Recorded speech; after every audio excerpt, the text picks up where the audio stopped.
Good morning students. आज का lecture हम स्टार्ट करते हैं। We are going to start a new chapter, chemical kinetics. ठीक है, केमिकल काइनेटिक्स में हम किस चीज के बारे में पढ़ेंगे? This is important. काइनेटिक्स का मतलब क्या होता है? आप फिजिक्स में भी पढ़ चुके हैं। काइनेटिक्स का मतलब होता है बेटा रेट। ठीक है, दैट इज, अगर फिजिक्स की लैंग्वेज में बात करें तो स्पीड। ठीक है, और स्पीड इज इक्वल टू, आपने क्या किया हुआ है, डिस्टेंस अपॉन टाइम। डन। लेकिन ऑब्वियसली बात है कि अगर मैं कोई भी रिएक्शन, जैसे मैंने ले लिया NaOH plus HCl gives NaCl plus H2। ठीक है, तो इस रिएक्शन में डिस्टेंस का कहीं पर भी कोई जिक्र नहीं आ रहा है। तो यहां पर डिस्टेंस की जगह हम लेंगे बेटा कंसंट्रेशन। क्यों? क्योंकि वहां पर डिस्टेंस हो रहा है, मतलब अगर कोई चीज यहां से निकली है और यहां जा रही है तो यहां पहुंची। ठीक है, ये पोजीशन ए है बेटा, ये बी, तो आप डिस्टेंस या डिस्प्लेसमेंट लेते थे कि that is changing A B. अब यहां पर अगर कोई कंसंट्रेशन है बेटा, दैट इज कोई रिएक्टेंट है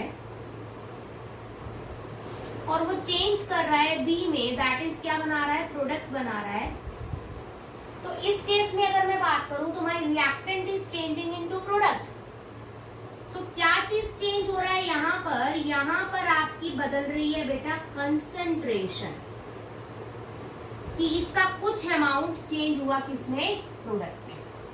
तो इसीलिए हमने केमिकल काइनेटिक्स के अंदर रेट को डिफाइन करने के लिए, रेट होता है speed, that is distance upon time, तो उसको डिफाइन करने के लिए हमने लिया, जैसे एक एग्जांपल लिया, NaOH plus HCl gives NaCl plus H2O। तो यहाँ पर डिस्टेंस ट्रेवल्ड नहीं हुआ है, यहाँ पर क्या हुआ है, कंसंट्रेशन के अंदर चेंज आया है बेटा जी। डन। तो इसी रीजन की वजह से यहाँ पर हम रेट को लिखेंगे चेंज इन कंसंट्रेशन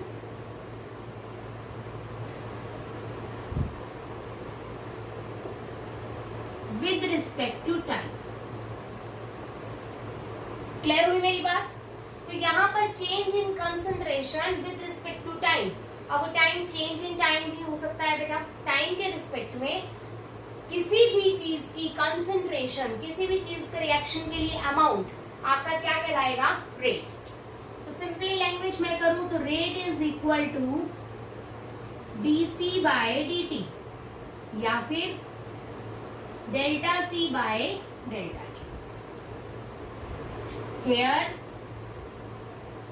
D और डेल्टा दोनों क्या चीजें डिनोट कर रहे हैं बेटा जी, चेंज। यहां तक क्लियर है सबको? ठीक है, अब मैं बात करती हूँ केमिकल काइनेटिक्स के का डेफिनेशन क्या होगा। तो आप भी कह सकते हैं it is a branch of science which deals in study of rate of a reaction and, और जो फैक्टर्स अफेक्ट करेंगे बेटा, and factors affecting rate of a reaction.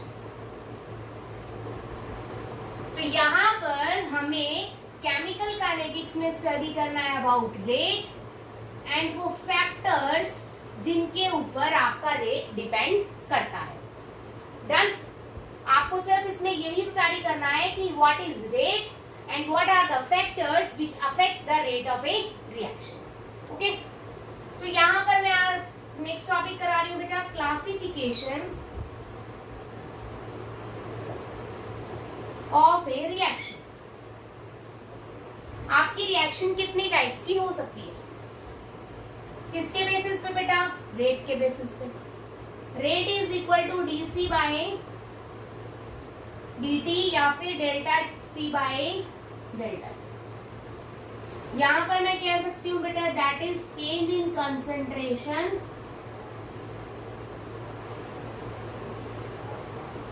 Upon change in time.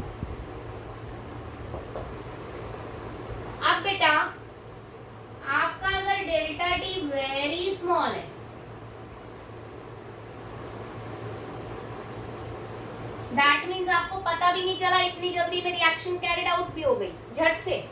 Example कौन सी होगी? एसिड बेस न्यूट्रलाइजेशन यहीं पर ले सकते हैं हम। बेस ले लिया बेटा मैंने NaOH, प्लस एसिड ले लिया मैंने HCl, NaCl बनेगा, और आपका क्या बनेगा बेटा? H2, है ना? सिंपल। तो बहुत ही स्मॉल टाइम में अगर रिएक्शन कैरिड आउट हो रही है तो इस टाइप की रिएक्शन को हम क्या बोलेंगे बेटा? Very fast reaction. ऐसी रिएक्शंस जो आपकी कुछ सेकंड्स के अंदर हो जाएंगी, जस्ट इन फ्यू सेकंड्स जो आपकी रिएक्शंस हो जाएंगी, ऐसी रिएक्शंस को हमने नाम क्या दिया बेटा जी? Very fast reaction. इसमें जनरली एसिड बेस की न्यूट्रलाइजेशन आपकी इसी में काउंट होगी, या हाइड्रोलिसिस ऑफ एनी एसिड और base. That means we are talking in this section that is ionic reactions. जितनी भी आपकी आयोनिक रिएक्शंस होंगी, आयंस इन्वॉल्व होंगे, तो उस केस के अंदर ये रिएक्शन बहुत जल्दी हो जाएंगी, और उन रिएक्शंस को हम कौन सी कैटेगरी में रखेंगे? Very fast reaction. क्वेश्चन उठता है व्हाई आयनिक रिएक्शन इतनी जल्दी क्यों हो जाती है? क्योंकि आप अच्छे से जानते हैं कि अगर मैं NaOH की बात करूं तो इसका मतलब कुछ ऐसा है, Na positive and OH negative. या सिंपली अगर मैं NaCl की बात करूं तो इसका मतलब है Na positive and Cl negative. आप अच्छे से जानते हैं यहाँ पर फोर्स ऑफ अट्रैक्शन काम करता है, कौन सा बेटा? Electrostatic forces. जब भी हम बात करते हैं आयनिक फोर्सेस की, तो यहाँ पर कोलम्बिक या इलेक्ट्रोस्टैटिक फोर्सेस काम करते हैं। That means no bond formation. इसका मतलब यहाँ पर कोई भी बॉन्ड नहीं बना हुआ।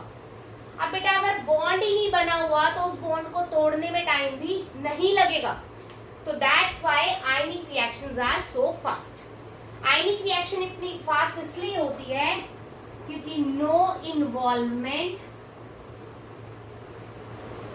Of bonds breaking. बॉन्ड तोड़ने के लिए किसी एनर्जी की जरूरत नहीं होती है, कहीं पर भी एनर्जी का रिक्वायरमेंट नहीं है बॉन्ड ब्रेक करने के लिए। इसी रीजन की वजह से ionic reactions are so fast. Done. और दैट्स व्हाई इनको हमने कैटेगरी में रखा है वेरी फास्ट रिएक्शन। तो वेरी फास्ट रिएक्शन का मतलब है डेल्टा टी की वैल्यू बहुत ही ज्यादा क्या होगी बेटा? बोलो, स्मॉल होगी। अगर बहुत ज्यादा स्मॉल है तो रेट क्या होगा? बहुत ही ज्यादा होगा। ठीक है, दैट मींस स्पीड आपकी रिएक्शन की क्या होगी? बहुत ही ज्यादा होगी। दूसरा कैटेगरी मैंने लिखा delta T is very very large. अगर डेल्टा टी की वैल्यू बहुत ज्यादा बड़ी है बेटा, अगर इस वैल्यू को आप बड़ा कर देते हैं तो रेट ऑटोमेटिकली क्या हो जाएगा? बहुत ही छोटा हो जाएगा। छोटा होएगा तो आप कह सकते हैं that is very slow reaction. Second category आपकी बन गई स्लो रिएक्शंस। स्लो रिएक्शंस में आप कौन कौन सी करेंगे? एक बहुत ही easy example, that is rusting of iron.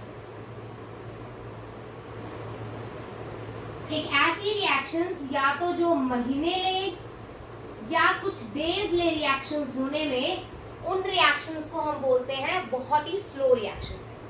तो आपको पता है रस्टिंग ऑफ आयरन, आयरन का जंग लगना अपने आप में ही क्या है बेटा? बहुत ही वेरी स्लो रिएक्शन है, इसीलिए उसको कैटेगरी में रखा है that is very slow reaction.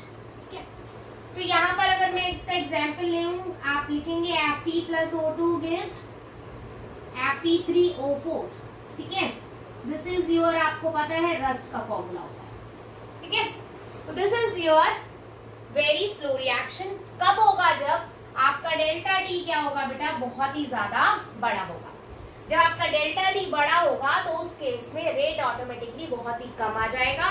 इसका मतलब स्पीड ऑफ अ रिएक्शन या रेट ऑफ अ रिएक्शन बहुत ही स्लो है। नेक्स्ट मैं आपको थर्ड टाइप करा रही हूं इसकी।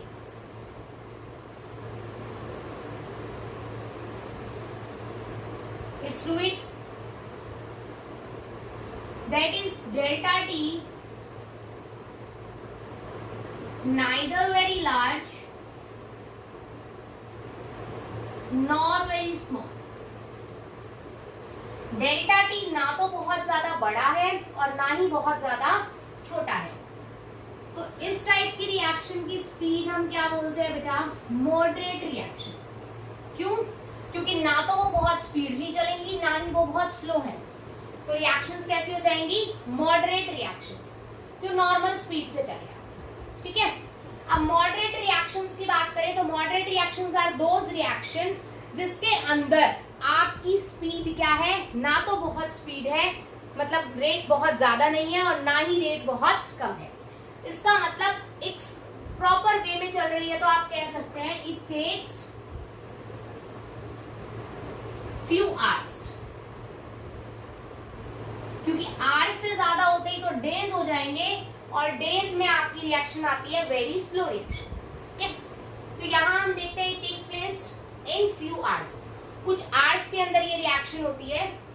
For example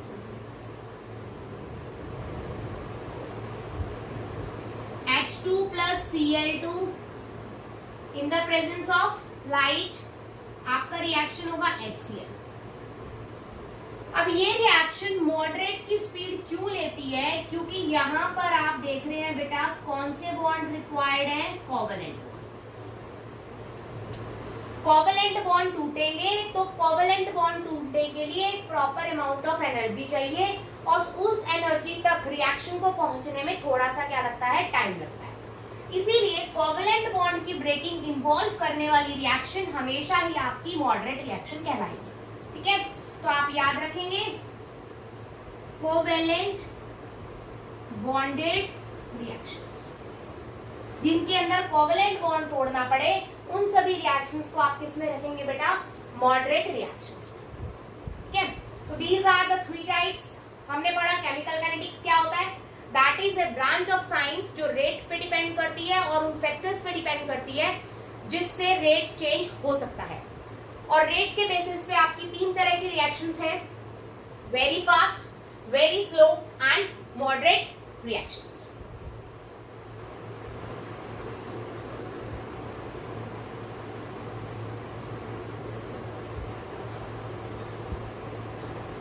Next is representation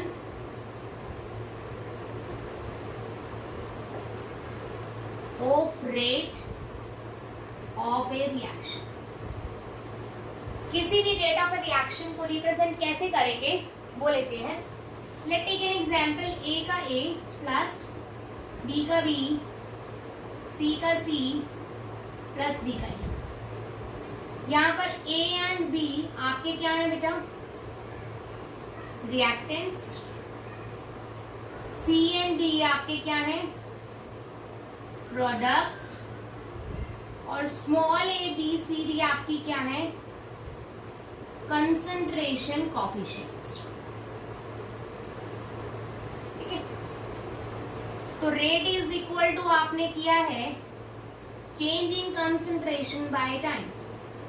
पूरा लिख लेते हैं, सी में आप कंफ्यूज हो जाएंगे। change in concentration by change in time. So this is your rate. ठीक है, सबसे पहले रेट आप निकाल रहे हैं बेटा A का with respect to A। तो change in concentration, concentration को आप क्या लिखते हैं? आपने पढ़ रखा है इक्विलिब्रियम में square bracket denotes concentration with respect to t। Done. अब rate of b is equal to क्या लिखेंगे बेटा? d of b by dt। इसी तरह से रेट ऑफ c क्या लिखेंगे बेटा जी? d of c by dt। इसी तरह से रेट क्या होगा आपका d का? d of d by d।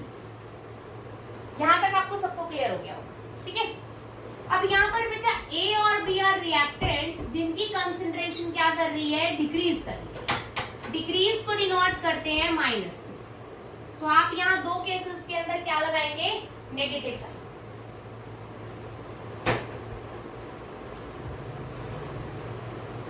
आप यहाँ दो केसेस में क्या लगाएंगे बेटा जी? Negative sign. ठीक है, क्योंकि आपका रेट ए और बी दोनों क्या कर रहे हैं बेटा, घट रहे हैं, ठीक है। अब प्रोडक्ट्स क्या बन रहे हैं बेटा, बन रहे हैं, तो उसका कंसंट्रेशन क्या होगा बेटा, इंक्रीज करेगा। कंसंट्रेशन इंक्रीज करेगा तो उसके आगे क्या लगा दूंगी मैं, पॉजिटिव, ठीक है। अब रेट बेटा बहुत सारी मोल्स के लिए नहीं होता, ध्यान से देखिए, यहाँ पर ए के अलग मोल्स हैं, बी के अलग है, सी के अलग है, डी के अलग है। तो अगर आपको यहाँ पर इक्वल करने हैं रेट, तो आपको सभी रेट्स क्या करने पड़ेंगे, इक्वल करने पड़ेंगे विद रिस्पेक्ट टू 1 मोल। आपको यहाँ पर 1 मोल के अकॉर्डिंगली रेट को इक्वल करना है। तो अगर मैं लिखती हूँ rate is equal to minus of D of A by D T is equal to minus of D B by D T is equal to plus of D C by D T is equal to plus of D D by D T. Done. अब यहाँ moles कितने हैं बेटा इसके, ए। आपको निकालने कितने के लिए हैं, 1 बाय ए के लिए, तो मैं यहाँ पर लगा देती हूँ -1 बाय ए। बी के कितने हैं बेटा, 1 by B. Minus denote disappearance, that is decrease in concentration of reactants. यहाँ पर आएगा बेटा प्लस का 1 बाय सी, यहाँ पर आएगा प्लस का 1 बाय डी। तो that shows disappearance of reactant. क्योंकि ये कम हो रहे हैं तो क्या हो रहा है, रिएक्टेंट्स की घटते क्रम में दिखाए जा रहे हैं, एंड दैट शोज